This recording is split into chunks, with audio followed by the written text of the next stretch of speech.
bonjour à tous. Aujourd'hui, revue matérielle. Je vais vous parler aujourd'hui donc d'un mode électronique qui est déjà connu, reconnu et qui est vendu depuis longtemps. Voilà, je vais en parler parce que je pense que c'est important pour les nouveaux vapoteurs, enfin les jeunes vapoteurs qui voudraient passer sur des modes, d'avoir quelques références sur des choses qui marchent bien, qui sont pas compliquées et avec quoi ils peuvent débuter. Et celui-là, il se vend toujours depuis longtemps. C'est le Tesla. Donc le mode Tesla, voilà, je vous le montre. Donc mode sympa, efficace, solide et qui dans le temps ne bouge pas beaucoup. On peut brancher à peu près tout dessus. Voilà, donc je vais en parler, je vais vous faire un gros plan pour vous expliquer comment ça marche et l'intérêt que ça peut vous donner. Voilà, donc on se retrouve tout de suite en gros plan et ensuite on reviendra et on parlera donc de la vape, comment ça vape, les prix et où on peut le trouver. Voilà, donc on se retrouve tout de suite en gros plan. Et voilà, on est en gros plan avec la bête, le Tesla. Donc le Tesla, donc c'est un mode électronique donc plutôt massif. Il existe en chromé comme celui-là ou en noir. Les deux couleurs. Alors bon, le modèle a été un petit peu amélioré. Celui-là, il est plutôt neuf, mais c'est solide et ça tient bien. Là, ça fait plus d'1 an que je l'ai, celui-là.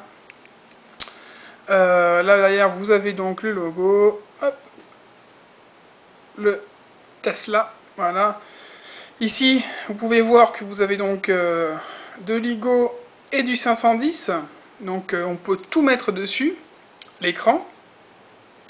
Le bouton, donc, plus ici, plus, et le bouton moins, et le bouton power. Donc, c'est un mode à voltage variable qui va de 3 à 6 volts, ou de 3 à 15 watts, parce qu'il fait wattage et voltage variable, au choix. Donc, c'est un Padvis 510. Il fait environ 109 grammes, donc bon, à vide, hein, donc ça... C'est pas non plus excessivement lourd, mais bon, il fait massif par rapport à son design, tout de même. Donc dessus, vous avez quand même une coupure automatique quand la batterie est déchargée. Vous pouvez donc... vous avez un bouton switch qui est vraiment solide. Bon, moi j'aime pas trop. C'est vrai que, voilà, on sent pas forcément de trop quand on le touche. Mais bon, il est résistant, on risque pas de le casser. Et puis vous avez des coupures automatiques, des sécurités dessus, au cas où vous ayez une surchauffe ou ce genre de choses. Vous avez tout ce qu'il faut pour que ça aille bien. Voilà. Au niveau des... Là, on va mettre la queue dedans pour vous montrer. Hop, voilà, vous voyez, vous enlevez ici. Voilà. Donc le ressort. Rien d'extraordinaire, mais bon, j'ai pas eu de soucis avec non plus.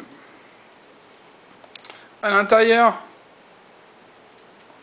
voilà, on sent que la queue est bien protégée, hein. Il n'y a pas de problème. Il y a quand même une bonne épaisseur. Donc c'est du 18 650 qu'il vous faudra. Donc, voilà.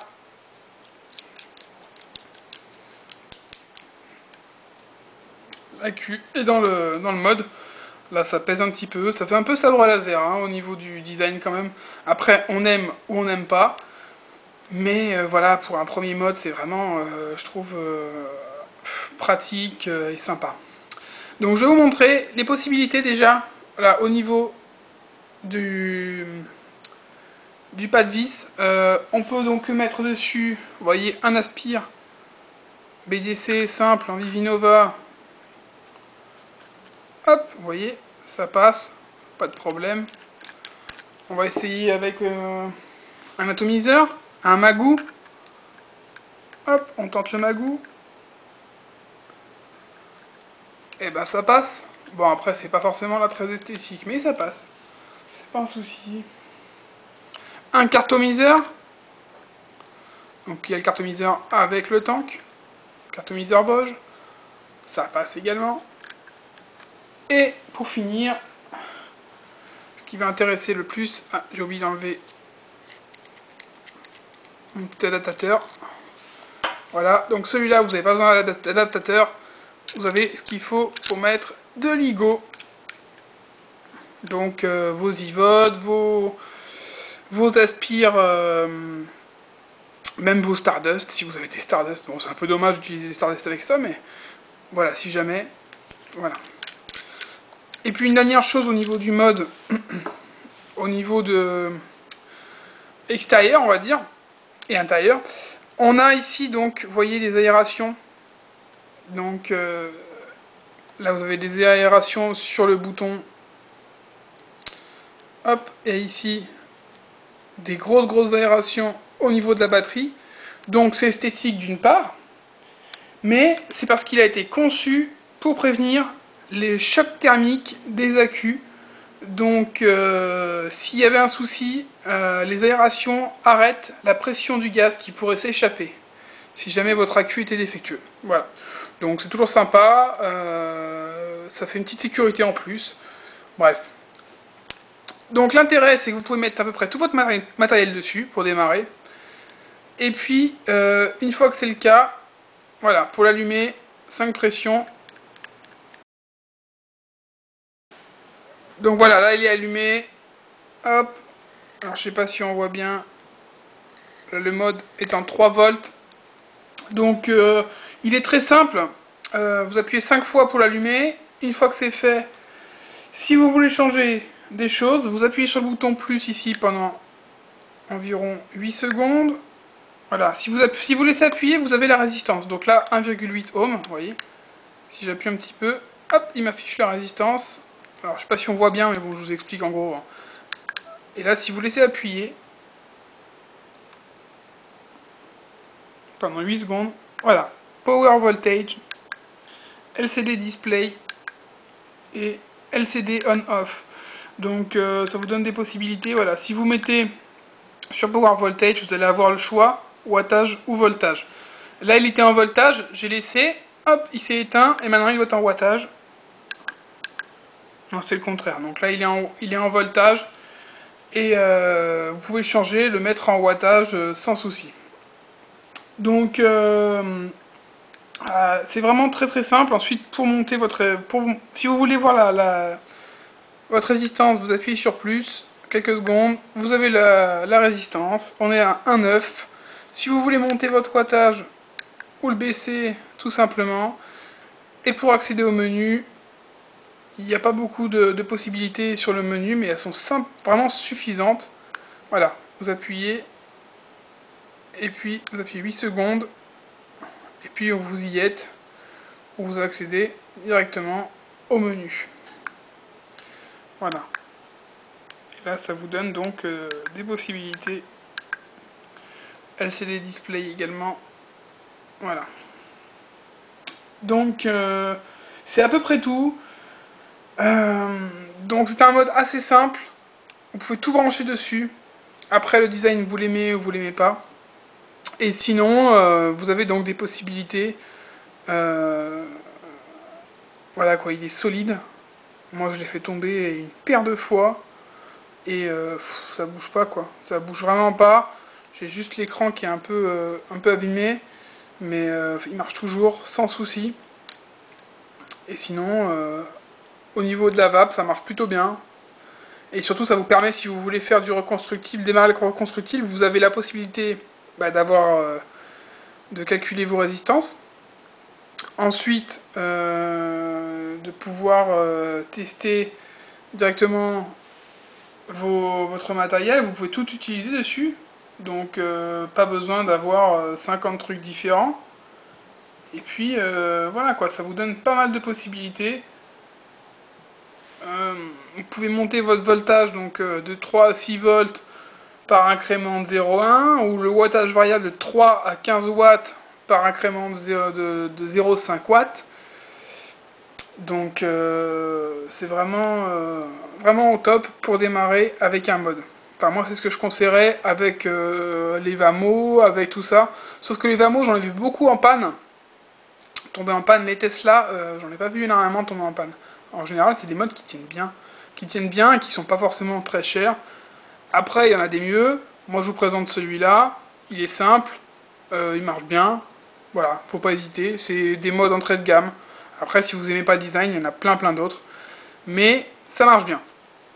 Voilà, donc on va revenir en plan large pour regarder un peu comment ça va, et puis voir un peu les prix et où on peut l'acquérir. Voilà, on se retrouve tout de suite. Allez, et on se retrouve donc avec le Tesla, donc en plan large. Donc le Tesla, un mode qui marche bien, qui est costaud. Vous avez pas mal de choix dessus, pas mal de possibilités. Vous pouvez mettre à peu près, vous pouvez tout mettre dessus, peu importe, de l'Igo, du 510, de l'Atto, du Carto, du Cliromiseur. Ça s'adapte, tout s'adapte. Vous avez le choix entre le voltage variable et le wattage variable. Donc ça vous permet de tester les deux et de vous y habituer surtout. Vous avez la possibilité donc de vérifier vos résistances. Donc si vous voulez faire du montage de Protank, du montage du Dato, du montage de Dripper, pour démarrer, c'est quelque chose de bien. C'est quelque chose de bien parce que c'est pas onéreux, c'est solide. Si vous le faites tomber, ça casse pas. Moi, je peux vous le confirmer, ça fait un moment qu'il tourne celui-là. Et pour le casser, il faut y aller, à mon avis. Hein. Voilà. Et puis, bah, ça vape. Ça vape bien. Vous avez une amélioration de la vape par rapport à une Ego Twist, à toutes ces choses-là, vous allez avoir quelque chose de mieux. Donc là, je l'ai mis sur 4 volts, avec un tout petit Cliro, un CE5 de chez Aspire. Je vous montre ce que ça donne.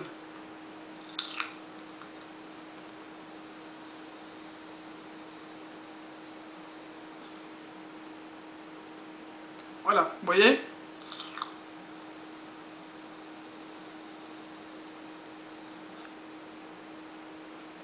Une vape qui va être costaud, et ça vous donne quelque chose de différent. Je vous invite à l'essayer. Voilà, vous le trouvez aux alentours de 60 € en général, entre 40 et 60 €. On peut le trouver en occasion maintenant, il y a beaucoup de gens qui les revendent parce que c'est quand même assez ancien, surtout les vapoteurs confirmés.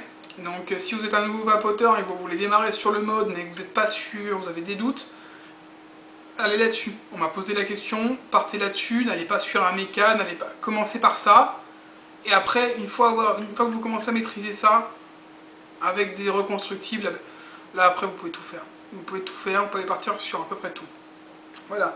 Mais démarrez là-dessus parce qu'il y a le wattage, il y a le voltage, vous pouvez vérifier vos résistances, vous pouvez vaper avec une autre dimension. Tout est adaptable dessus, donc vous n'avez pas de souci de compatibilité.